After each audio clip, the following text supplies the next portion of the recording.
पहलगाम में जो हमला हुआ, आतंकी हमला, जिसमें 28 लोग मारे गए हैं, बहुत दिल दहलाने वाली घटना है। नरेंद्र मोदी को इस्तीफ़ा दे देना चाहिए। देश जवाब चाहता है मोदी जी से कि आप कहते हैं कि कश्मीर में इतनी कड़ी सुरक्षा है कि एक परिंदा भी पर नहीं मार सकता है, तो ये 350 किलो RDX कैसे आ गया? अब पहलगाम से खबरें आ रही है कि यहाँ हज़ारों पर्यटक पहुँचे हुए थे, लेकिन सुरक्षाकर्मी नदारद थे। तंत्र की चूक है, सुरक्षा बलों की चूक है कि इतनी बड़ी गलती हो गई। क्या मजाक चल रहा है कि कांड हुआ है कश्मीर में और प्रधानमंत्री कर रहे हैं बिहार का दौरा। कश्मीर में तनाव है, बिहार में चुनाव है। बहुत गिरी हुई राजनीति है, बहुत ओछी राजनीति है। वहाँ महिलाओं के कपड़े उतारकर परेड कराया जा रहा है और न एक बार मोदी जी झांकने गए, न तड़ी पार अमित शाह झांकने गए। 56 इंच वाले देश के प्रधानमंत्री नरेंद्र मोदी ने 2014 में ये कहा था कि मैं देश का चौकीदार हूं और देश की सुरक्षा मजबूत हाथों में है और मैं दिन रात लोगों की सेवा के लिए चौकीदारी करने को तैयार हूं।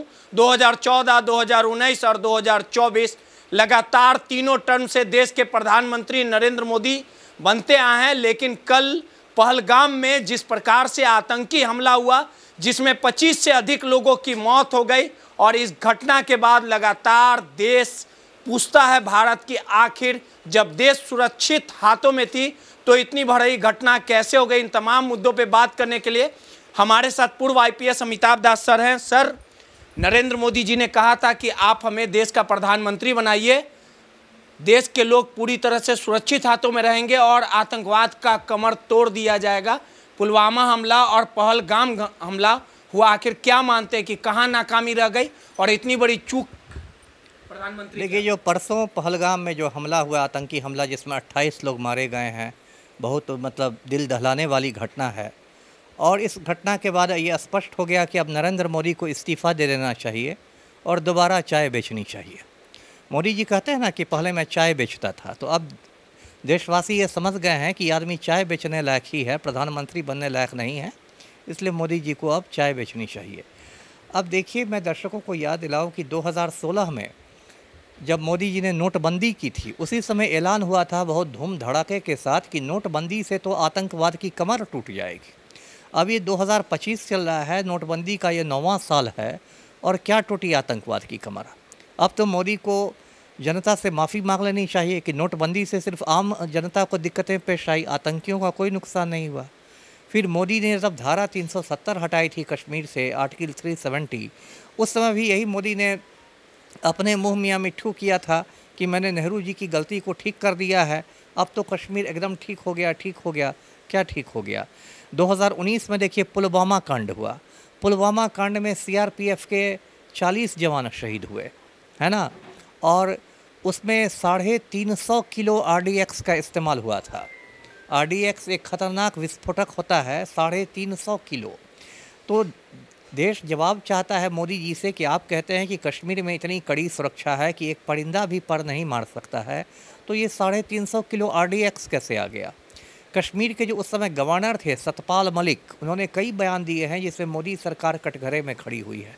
उन्होंने कहा कि पुलवामा के जो CRPF जवान थे उन्हें विमान चाहिए था, वो वायु मार्ग से जाना चाहते थे, उनको विमान नहीं दिया गया। और पुलवामा कांड की जांच रिपोर्ट आज तक सार्वजनिक नहीं की गई है। मतलब देशवासियों को अंधेरे में रखा जा रहा है कि उसमें क्या लापरवाहियाँ हुई, क्या चूकें हुई। और देखिए, पुलवामा कांड से कोई सबक नहीं सीखा गया, इसलिए अब पहलगाम कांड हो गया। अब पहलगाम से खबरें आ रही है कि यहाँ हज़ारों पर्यटक पहुँचे हुए थे, लेकिन सुरक्षाकर्मी नदारद थे, पुलिस वाले थे ही नहीं, कोई सुरक्षाकर्मी थे ही नहीं। तो ये तो खुफिया तंत्र की चूक है, सुरक्षा बलों की चूक है कि इतनी बड़ी गलती हो गई। और इस देश में क्या मजाक चल रहा है कि कांड हुआ है कश्मीर में और प्रधानमंत्री कर रहे हैं बिहार का दौरा। आज की तारीख में तो प्रधानमंत्री को कश्मीर में होना चाहिए था, वहाँ उनको बैठक करनी चाहिए थी, वहाँ उनको समीक्षा करनी चाहिए थी। तो ये 2 दौड़े हुए बिहार आ गए, क्योंकि दिल्ली में ना, मैं कश्मीर की बात कर रहा हूँ, कश्मीर जाके करना चाहिए। तो दौड़े आ गए बिहार, क्योंकि इस साल चुनाव बिहार में है। तो अभी तो सोशल मीडिया पर ये लोग यही लिख रहे हैं कि कश्मीर में तनाव है, बिहार में चुनाव है। तो कश्मीर के तनाव का ये उपयोग मोदी जी बिहार में चुनाव जीतने के लिए कर रहे हैं। ये तो बहुत गिरी हुई राजनीति है, बहुत ओछी राजनीति है। और जो देखिए, एक हमारा आंतरिक सुरक्षा जिनके कंधे पर है, गृह मंत्री तड़ी पार अमित शाह जो हैं, वो बताइए, गृह मंत्री की कोई ड्यूटी करते हैं? साल भर आप सुनिएगा कि उस राज्य में सरकार गिराई जा रही है, उस राज्य में सरकार बनाई जा रही है, उस राज्य में विधायक खरीद लिए गए, उस राज्य में विधायक तोड़ लिए गए, उस राज्य में 50 करोड़ में विधायक खरीदा गया, वहाँ 75 करोड़ में ये विधायक खरीदा गया, ऑपरेशन लोटस हो गया, ये सरकार गिराई।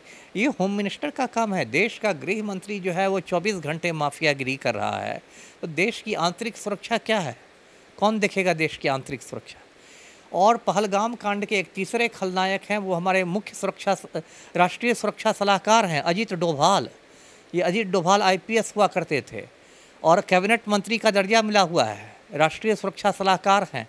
और इनके चमचे कहते हैं कि ये तो एकदम जेम्स बॉन्ड के परदादा हैं, इतने काबिल आदमी हैं। लेकिन क्या कर रहे हैं जेम्स बॉन्ड के परदादा? और सिर्फ कश्मीर की ही बात क्यों की जाए, देखिए मणिपुर में देखिए, मणिपुर 2 साल से जल रहा है। मणिपुर में सैकड़ों लोग मारे गए हैं, हज़ारों लोग विस्थापित हो गए।